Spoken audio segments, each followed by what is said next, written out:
Today, we're sitting down with Latoya Toller, a certified interior decorator and licensed therapist who believes your home should do more than just look good. It should care for you. Latoya specializes in creating wellness centered spaces that are both functional and beautiful, transforming homes and offices into calm, nurturing environments that support your mental and emotional well being.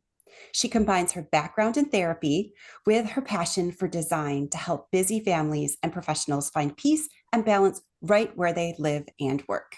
Her approach weaves in elements of nature, natural light, texture, and greenery to create calming, life giving spaces that nurture your mind and body.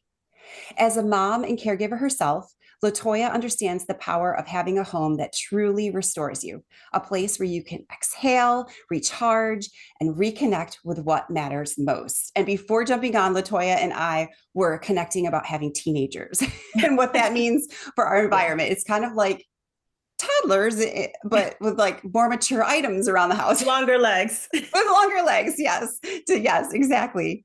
So I'm really excited to have you here, Latoya, and to hear how we can just manipulate our spaces to give us more energy and give that natural light, greenery. I see the plants behind you. Yes, welcome. Thanks so much for having me, Cindy. I really appreciate being here. And I think one of the big things as moms that we often don't really acknowledge that we also have needs. I think those very typically go in the background. We often are viewing our kids, whether they're little or they're big, as our babies. So our role with prioritizing caregiving tends to come first, and we simply forget and neglect our own care, our own spaces. So when we are reminded about, the need for that, we sometimes tend to experience some guilt it can take a lot of action to meet those needs that we have. So in terms of creating those spaces that exist for us, it's really important that we just kind of pay attention and allow ourselves to pause and stop. And we can definitely create spaces that accommodate for that. And I know in recent years, we have had definitely a lot of focus on those open spaces where everyone comes, together in one space. And while in theory, it's a very good thing, it's not always practically. Mm. And so, we might not always have the opportunity to kind of have everyone have their own individual space, but what are some of the things that we can do to kind of really create that? And I think one of the things I ask talking to families is, what are your values? What, for each person in the space, what's most important to you so that you can pay attention to getting those needs met? It might be looking at the layout of the room so that you have a chair that faces the window, or it might be really paying attention to active versus quiet spaces. Um, Having a bedroom that has blackout curtains if you work the night shift and you need to come home and sleep. So really paying attention to some of those things that really support you. I think just some initial things to think about are really identifying and embracing your values so that your space meets your needs. Oh, that's such a great idea is figuring out those values, which can be hard. I've Yeah. done quite a bit of values work and trying to figure out my values. And do you have tips for finding your values? Absolutely. So this is something I often use with my clients in therapy, but also I'll use this with my decor clients. And I will ask people to identify the things that in their life are most meaningful. When you think about what gives you the greatest sense of purpose, really defines who you are as a person, what are those things? What are the things, maybe the top 5 things that really drive you and really center you? And thinking about once those things are identified, how are those things being represented in your life? Because some of the things that we list as values may actually be more aspirational values that we're not actually living versus those values that we actually have in place. And how do we move from what is aspirational, if we're saying it's really important to us, to something that we're practically applying in our lives and in our homes so that we are meeting those needs. Yeah. Sure. Sure. So, what we've already talked about is a bit about helping us as moms and caregivers to be mindful when it comes to protecting and nurturing our own well being. Yes, because I have a very supportive partner. He's involved, and I do find and feel it could just be my perception that I'm the one that's holding things together, even though I do have a lot of help. But Mhm. I do find that I'm managing everyone else's needs while oftentimes pushing mine to the side. And then I end up losing it because I haven't paid attention Yeah. to my own needs. Was there anything else that you wanted to add in this area of being mindful and protecting our nurturing and our well-being? Yeah, absolutely. So to your point, you recognize that you are the one that feels like you are kind of guiding the ship, so to speak, right? And Yes, kind of without you at the helm, it feels like, ooh, we could go in a different, very we're different going down, direction. folks. And I think that is such a relatable experience. I think stress is experienced by all of us, but I think a lot of research also supports the fact that moms traditionally assume that role, in terms of the emotional outcomes, the physical responsibility for our kids, what happens. And having healthy outlets is really important for us to be able to relieve excess stress. So kids, certainly their cognitive, their social, their emotional development is a lot tied to our functioning as moms. So they look to us for a lot of cues in terms of how to better manage and understand their own feelings and their responses. And when we're more fully balanced, we can positively engage with them a lot better. And, our caregiving can be a lot more present. So you asked for some specific ways that we can do that. I think that building in rest, building in spaces for rest is really very essential, and proactive care is essential for our well-being. And I think one of the things that sometimes it feels like we misinterpret is we feel like we have to be absolutely overwhelmed before we take a break. Oh, And that's me. That's me. we feel we have to be at the end of the road before we can say stop sign. And so when we're at that point, we might often be ignoring our needs until we're really not doing well or we're at a point of crisis. And we might start noticing that we're worrying all the time, that we are not sleeping well, we're feeling down, we've got physical aches and pains, we're starting to isolate whenever possible. So, really being intentional about the care that we're providing for ourselves is really important. And there are indicators when we are doing too much, for sure, in terms of paying attention to our bodies. So, one of the things that I try to do is a body scan first thing in the morning. And sometimes we'll hear the alarm or we just hop out of bed, but giving yourself an extra minute or two just to lie in bed and check in with yourself. So it can be checking in with your thoughts, your feelings. Am I feeling extra rushed today because I have to prepare for an early meeting, or I'm anticipating a hectic carpool line? Even though I got to bed at a decent time, am I still feeling exhausted? Is my stomach hurting? Really being able to check in and notice how we're feeling before we rush off and take care of everyone else. And I think that can really help us to kind of anticipate what our needs are for the day. Do I need just a few more minutes just to have a cup of hot tea or coffee before I get going? Or do I need to ask for help from someone else, from my spouse, or take my mother-in-law or my father-in-law up on the offer to help with pickup that afternoon? But anticipating our needs and creating some routines are often really helpful so that we can support our own emotional and physical safety. We really prioritize our kids knowing what comes next, but for ourselves, it's really important too. And to have a plan in place that supports us with being able to do that and creating some expectations that work well. It's really true about how you were talking about taking that time in the morning because like when your alarm goes off, I find myself immediately turning off the alarm and then thinking about I have to pack lunches. Like that's what I have to do. I have to get up, get ready, go help everybody get off to school.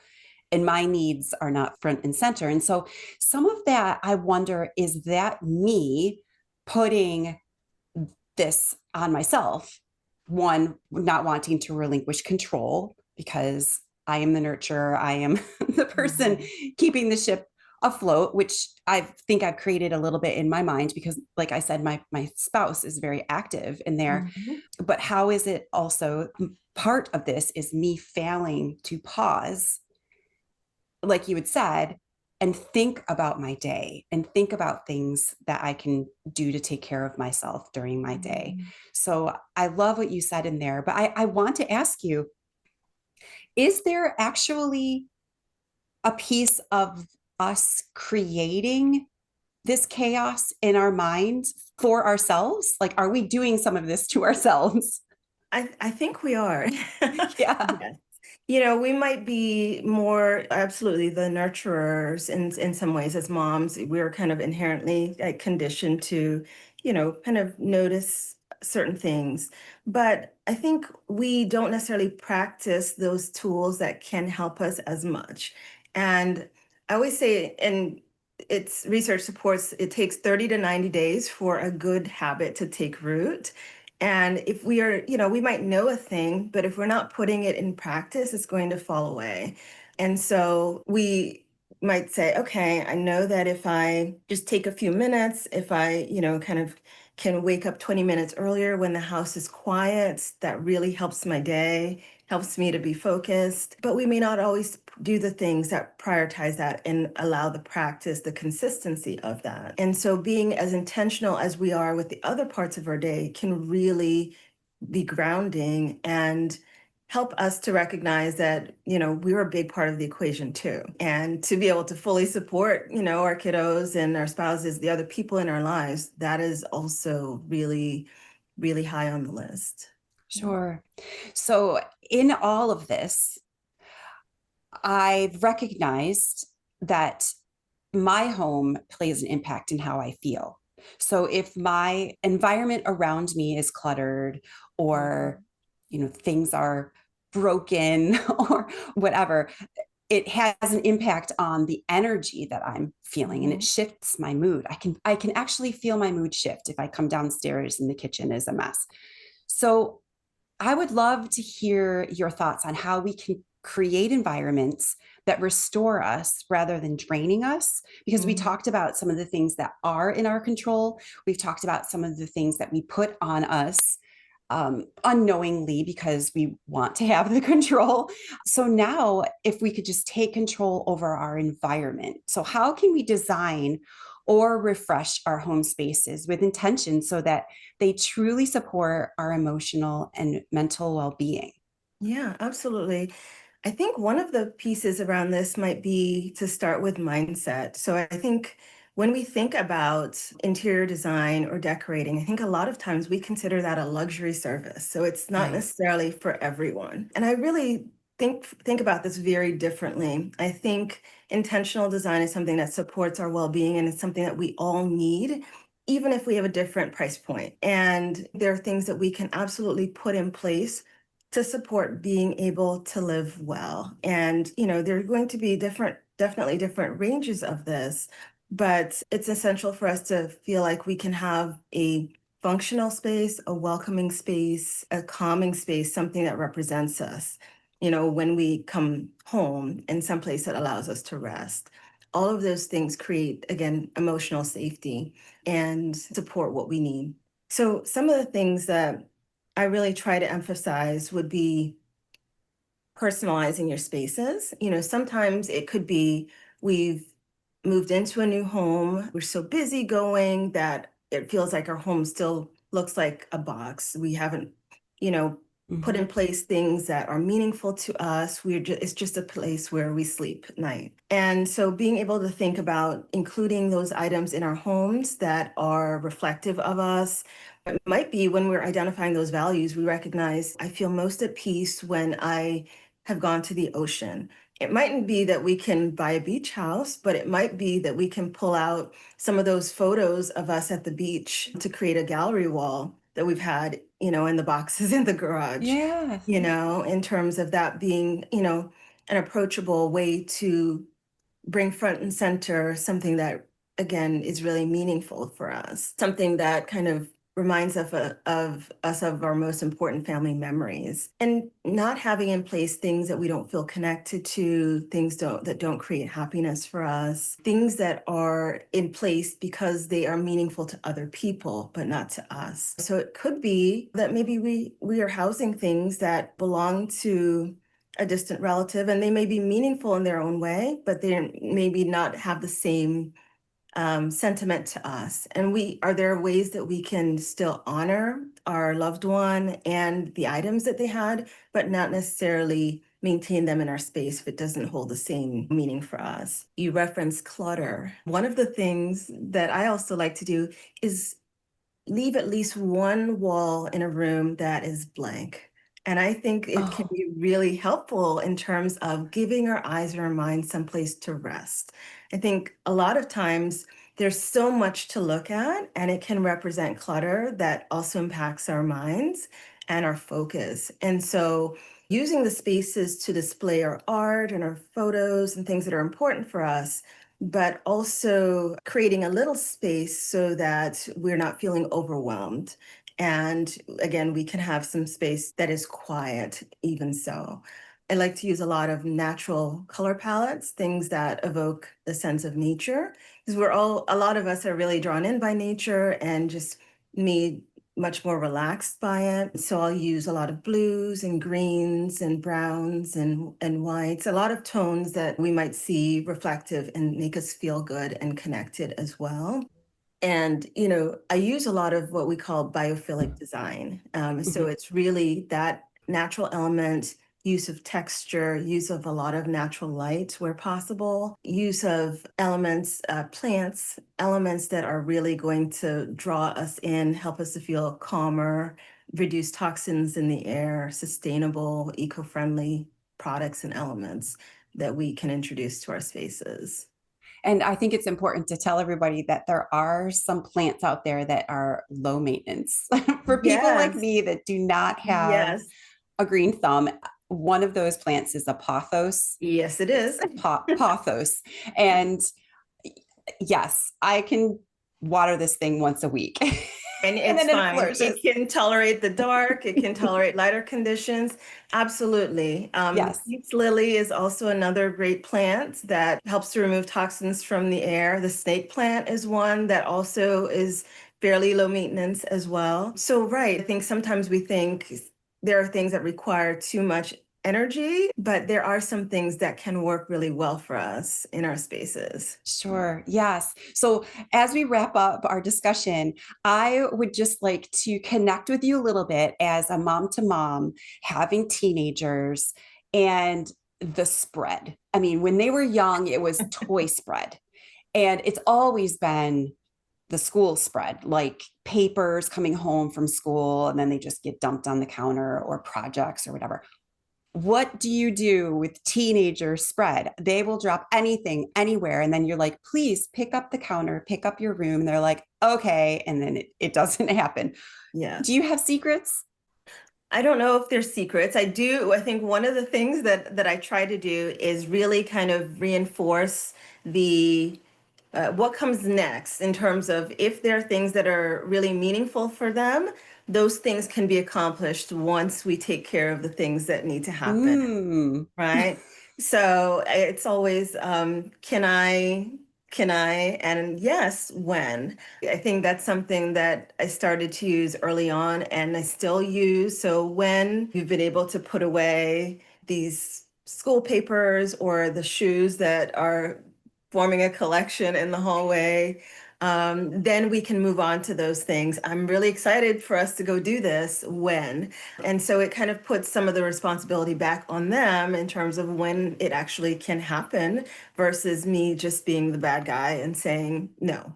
And so I try to really foster that sense of responsibility for them so that they know that their choices have consequences in terms of how we can use our time as a family. So I think that's one of the things that I do most often in trying to manage the spread, but also creating some systems so that they have a home for everything, whether it is kind of schoolwork or summer clothes, winter clothes. If we're not using this at this time, do we put it in a storage bin and put it away in the garage until the next season that we need it? But just so that they can also participate in creating the solution. One of the things I found is that if I have gone through and I'll just write up, a board of, okay, do this at this time, they'll look at it once and then they'll forget about it. But Right. really trying to get them to be involved, like, how will this work so you will be engaged in it and that you will participate in it?